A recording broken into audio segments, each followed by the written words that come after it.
So first of all, just how did it come about that Lewis became fan owned? If you go back about 15 years, the club was incredibly successful. It had gained, I think, 4 promotions in 6 years, and the 2 years it wasn't promoted was because of the ground wasn't up to the right level to be promoted. So it was a private ownership. It was owned predominantly by 2 guys who were involved in the construction industry. And they invested heavily in the squad, and they invested heavily into the ground as we know it today. They built a fantastic main stand. They built a covered terrace behind the goal, which is it's a really good covered terrace for non-league, or even I'd say it's probably football league standard. They were backing the team to promotion. Unfortunately, what happened was the arse fell out of the construction industry globally, and then we went into a global financial crisis, and then literally their business just dried up within a few months. So they'd invested heavily. They had the club had won promotion from what was then, or what is now, Conference South, so Step 2 to Conference Premier, so National League, but it couldn't afford to continue on that line. So literally on the day that the club were awarded the championship trophy, they had to tell the manager and the squad that none of their contracts would be renewed. And so they went into that season playing at the highest level they ever had, with a commercial manager in charge of the team and an average squad age of about 19. So consequently, the club, it was a disaster, because in order to get to that level, there was so much work that needed to be done to the ground that essentially was unnecessary. And the problem with Lewis's ground is that it sits in a very tight conservation area. So the wall that surrounds 3/4 of the ground is a flint wall that you can't even put a screw in it for an electrical cable. You cannot touch the wall. So there was huge amounts of work that had to be done to get the club compliant to go up, and it almost killed the club. So the club were relegated. It couldn't afford to compete at Step 2. And then the following season, just after Christmas, there was a couple of winding up orders issued against the club by the taxman. So the club hadn't been paying its tax. And that summer, a few individuals got together, friends and friends of friends, and decided, after spending a lot of time talking to what was then Supporters Direct and to FC United of Manchester, that they were going to go into a community ownership model. So that was the summer of 2010. And the idea was that the club needed about £100,000 to pay off debt and to survive a following season. They decided not to go for the voluntary relegation. They decided to try and fight their way out of it. So what they did was, the original model was offering life ownerships. So the club had gone into community ownership on the 6th of July 2010. And what the club said was, we're inviting people to become life owners of the club. And we're asking for a donation. So it was never a loan or anything like that. It was a donation of at least £1,000. The club raised over £100,000 through that. And that stabilised, managed to pay off the bills, managed to stabilise everything off the field. On the field, it was still a little bit of a disaster. And at the end of 2010-11, the club was relegated to Step 3. And what it was felt was that the club would continue to, it would find its feet at the right level where it could. We then opened up ownership to a wider group. Cool. Sorry, I was just checking. We just signed a player. That's all, and I just had to make sure that the paperwork had gone through. And it looks like Yeah. Yeah, it looks like it's come through. That's good. So we opened it up to anyone. So we said, right, anybody can now become an owner of the football club on an annual basis, pay an annual fee, one person, one vote, and we'll try and make that ownership into more over time. And we were overwhelmed. We had 800 people become owners in between July and November 2011.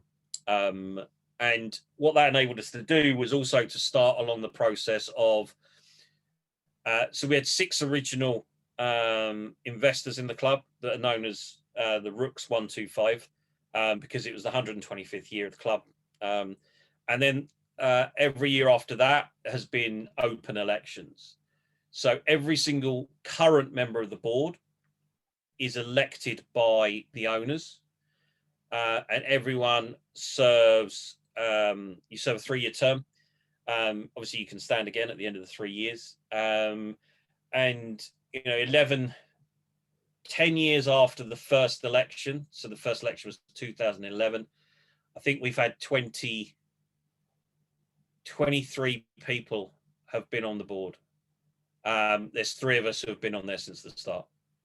And now today, so our ownership model is new owners, it's £40 a year, but for that, you still get your 1 share.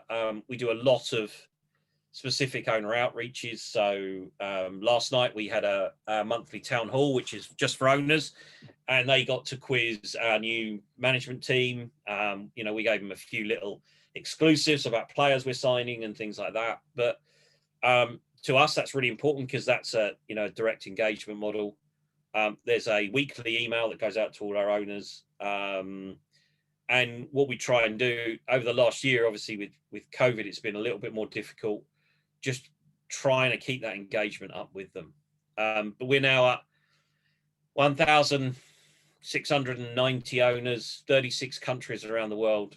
And when we do things like, we stream our games as we've been able to this year, we'll have people from 20 countries be watching our games.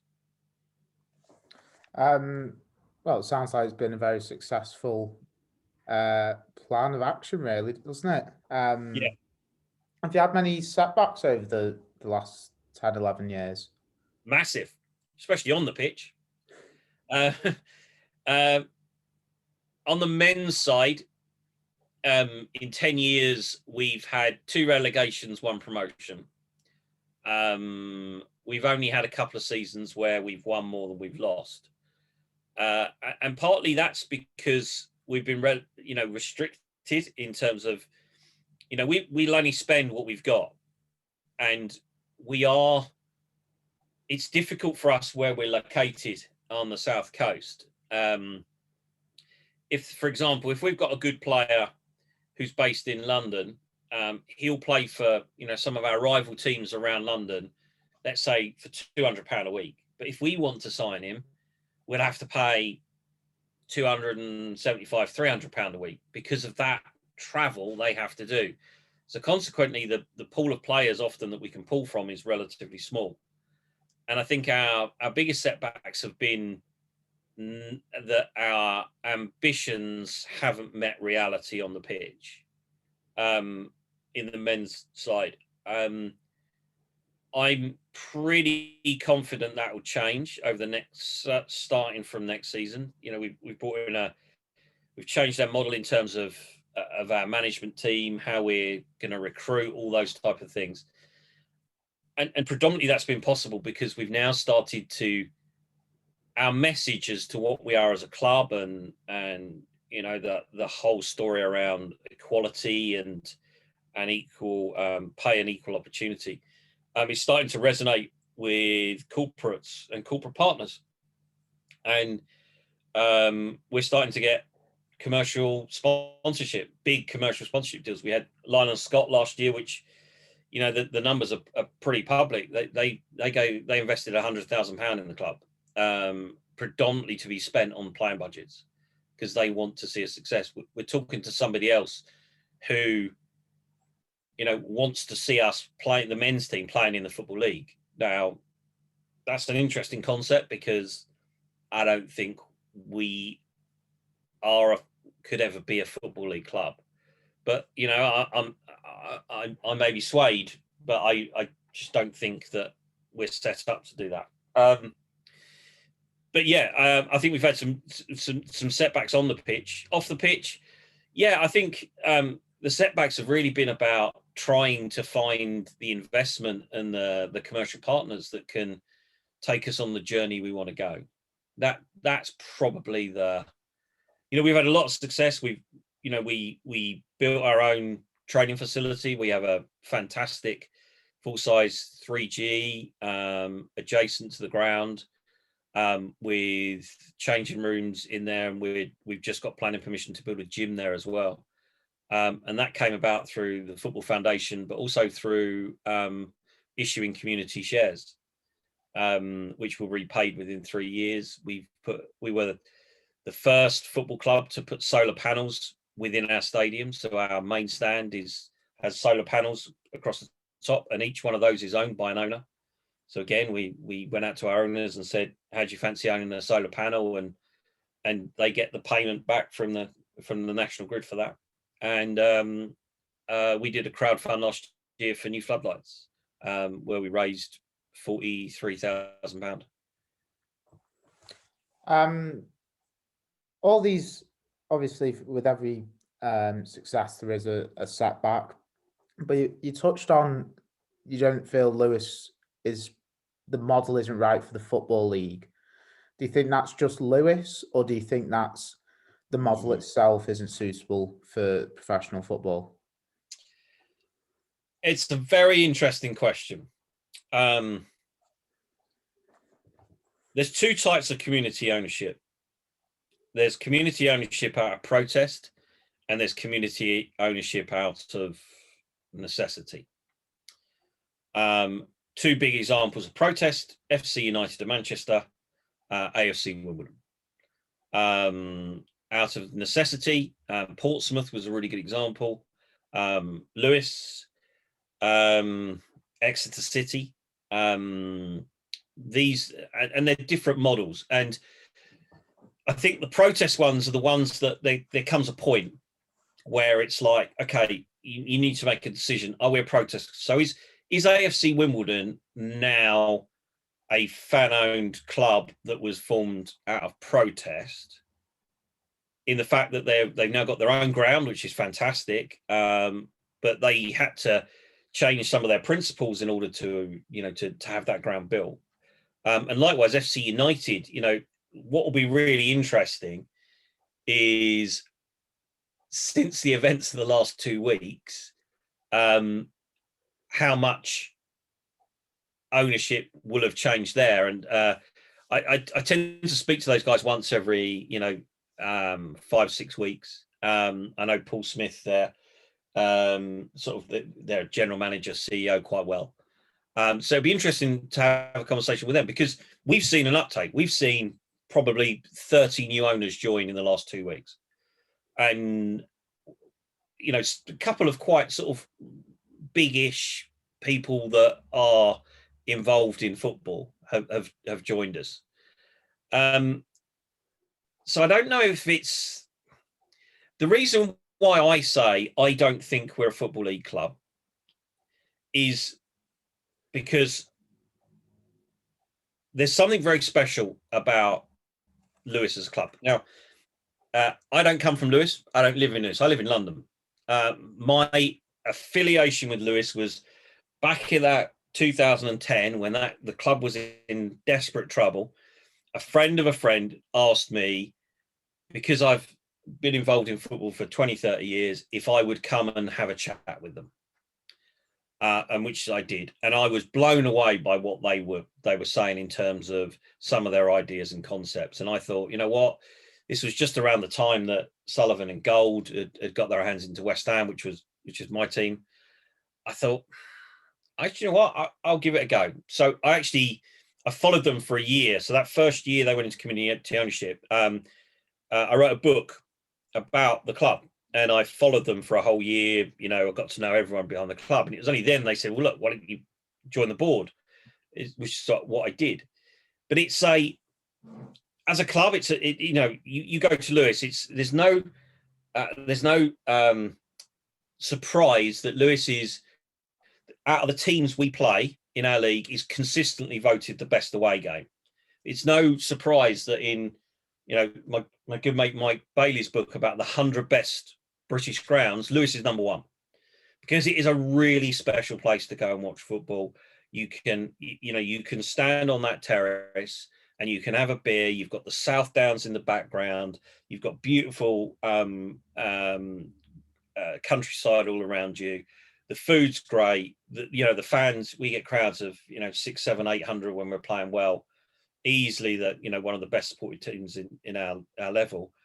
And people are nice people, and it's a good day out. If we go up to the Conference Premier, you have to segregate fans. So all of a sudden, that whole non-league thing about let's swap ends at half time, that stops. You then have to start thinking about extra stewarding, because so for example, we're playing Wrexham this weekend. Wrexham may bring 500 fans down, and we're not used to that. So all of a sudden, the dynamic of the game changes. No, in the conference, you can't serve alcohol inside the pitch. So again, you're going to lose some of those fans, because some of our fans, that's their escape. So we'll lose some of those fans to one of our other local teams. And all of a sudden, the match day changes. And we already see it. So our women's team, we play at step 2, the championship. And literally just before 1 o'clock till 2 o'clock, I was on a call with the FA discussing the new broadcast deal. Now, the new broadcast deal for our level of football is going to potentially restrict us being able to stream our games live to overseas. We've got 400 owners. We've got 200 owners in the US. One of the reasons why they love it is because they can watch our games live. But the new TV deal says potentially we're not going to be able to do that. That's big boys football, but even though it's girls. So all of a sudden, on one side, we are a non-league club that has a fantastic match day experience that's built around this non-league family and everything that's great about non-league on a Saturday. Then on a Sunday, it is absolutely regimented. We have to do everything by the letter. And to me, the Sunday experience is what it would be like if we were in the Football League. And I think we would lose a lot of fans. And that's why I don't think the return on investment is worth it. That you've led me on to my next question there. So the difference between Lewes men's and Lewes women's is obviously quite significant, and you've touched on it there with the match days. What is it that's done differently with the women's team is that propels them above the men's in terms of standards compared to opponents? So it's really interesting, because we've had a women's team for a decade, and they were really successful, but they were very local, and women's football has gone through a massive evolution over the last few years, and we're really proud because we're part of that. We formed, we applied for a license for the championship, and we got it above massive clubs, above Sunderland, above Watford, above Derby County. These are teams that potentially could fund their women's team hugely, but did choose not to. And what's really interesting is the first season that we announced equality, so back in 2017, that was the season where we won our championship spot. It was also the season that our men got promoted, the only time we've been promoted in 10 years. And the principle we use is, this whole point about a rising tide floats all boats. So what we've done is almost every single week, day, month, is we become more professional as a club off the pitch. And part of that is because we have to. So, going back to all that FA, admin red tape, a lot of it is, it's there for the right reasons, but it benefits the whole club. There's going to be few clubs out there who play at our level next year who will have the level of strength and conditioning, match analysis, medical facilities available to them, because we have to have them on for our women's team, and it's therefore everything the women's team have, the men's team have as well. That's the whole point of equality. So, we've just employed we have a full-time data analysis person, and they cover, so all the players wear GPS vests, and so they do all the analysis for all our games. Plus we can say, oh, we're playing this team this weekend, can you give us a breakdown? And they'll go off and they'll do a breakdown for us. Everything is designed that there is that symmetry. So essentially, a women's player could go into the men's setup, and they would get the same high level as coaching. We're adopting a strategy for the club that will be rolled out over the next 3 years, which is, as to how our teams play. We want there will be a Lewis way of playing football. And that's one of the reasons why the managers we brought in, because we really like the way they play football. But that football will go down, that'll go into our academy. So 16, 17, 18-year-olds, our under 18s will play, our under 23s will play like that. So to us, having that professionalism in the women's team and the way they're set up is enabling us to really grow the whole club. Just one last question. I could speak to you all day, but I've got to shoot. I've literally got nothing on for at least another half an hour. So you ask as many questions as you want. It's not a problem. So obviously you've mentioned over the past 2 weeks, you've had a surge in owners. Yeah. Do you feel as though there's been this call for the Glazers, John Henry, all these billionaire owners to step down? Got Gary Neville shouting from the top of the tower on Sky Sports. Yeah. Is it realistic? You've touched on it with Lewis as an investment and as the actual club with its owners, but would this ever be realistic for the likes of Liverpool, Manchester United, Manchester City? Honestly, not a chance. Not a chance. It's unfortunate. But I think that the Premier League and the way the Premier League is structured has made its bed. What's really interesting is, what team do you support? So I support Liverpool. Okay, perfect. I was hoping you was going to say that. So obviously, at the moment, you might be really unhappy with John Henry and what's going on with, FSG. But I didn't hear many Liverpool fans complaining after they won the Champions League or after they won the Premier League. And what's really interesting is I don't hear many Manchester City fans complaining at the moment. And I think that if it's interesting, the most vocal fans have been Man United, have been, to an extent, Arsenal. There's been some there, a bit of Liverpool. And it's interesting that they're the clubs that this season aren't doing so well. I think what's gone on with some of those clubs, I think at Man United, the way the Glazers have operated, as I think it's terrible. The whole leverage buyout thing, I'm pretty familiar with how that works, and there's never a good ending.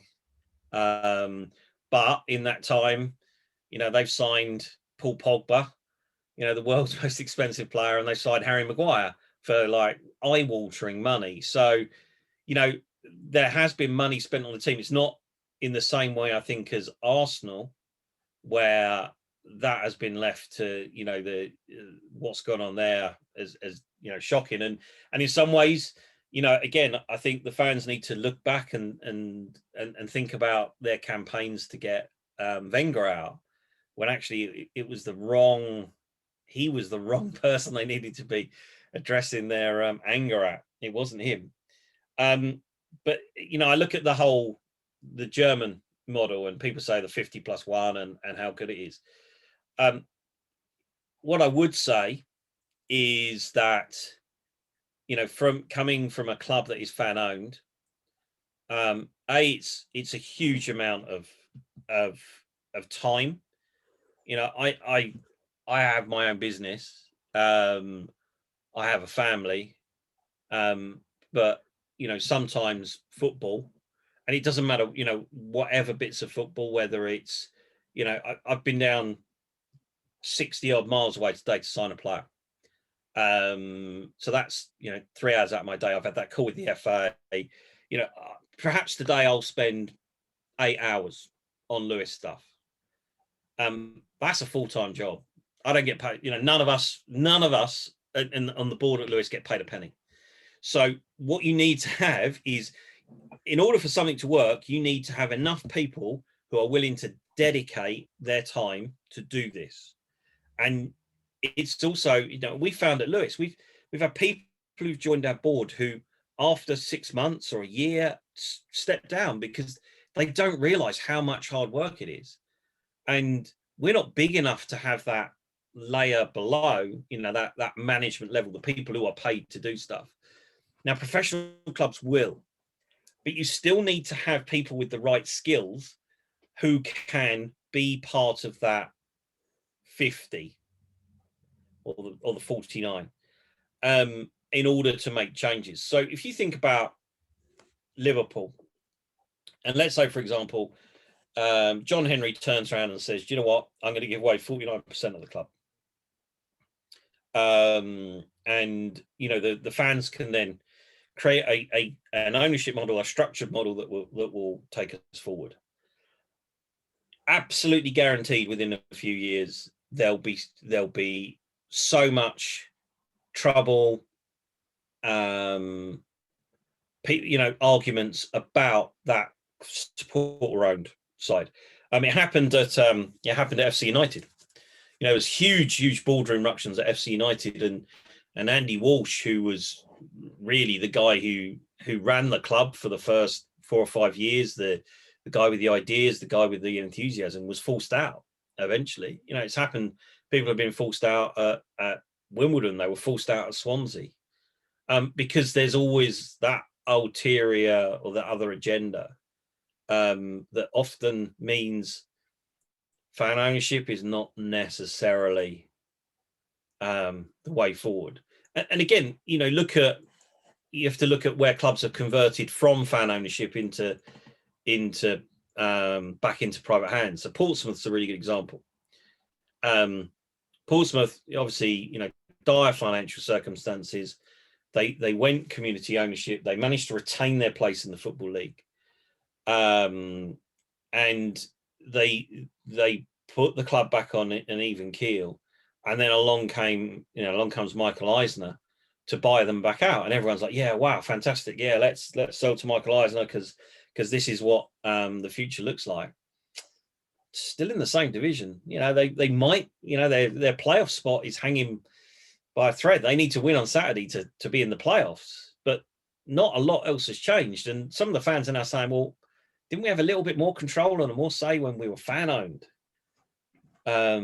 So it's a really difficult answer. I think that the ship has already sailed in this country. I think that the money that's invested by overseas, especially overseas owners, is so big that I don't think the Premier League can ever change that model. And at the end of the day, these are private companies. So it's not like the government can really wade in and say, "You know what, you have to do this," because that just won't happen. I hope there's more supporter engagement. I really do. I think some clubs get it right and are well run, and others, are just like the Glazers and Sullivan and Gold as well. You know, they must be loving this because it's taken all the attention off them. You know, I'm a good friend with Kieran Maguire, who does the Price of Football podcast, and I think it was in his one on Monday, where he was talking about West Ham and Sunderland being the two worst run clubs that have ever played in the Premier League, and I'd agree with that.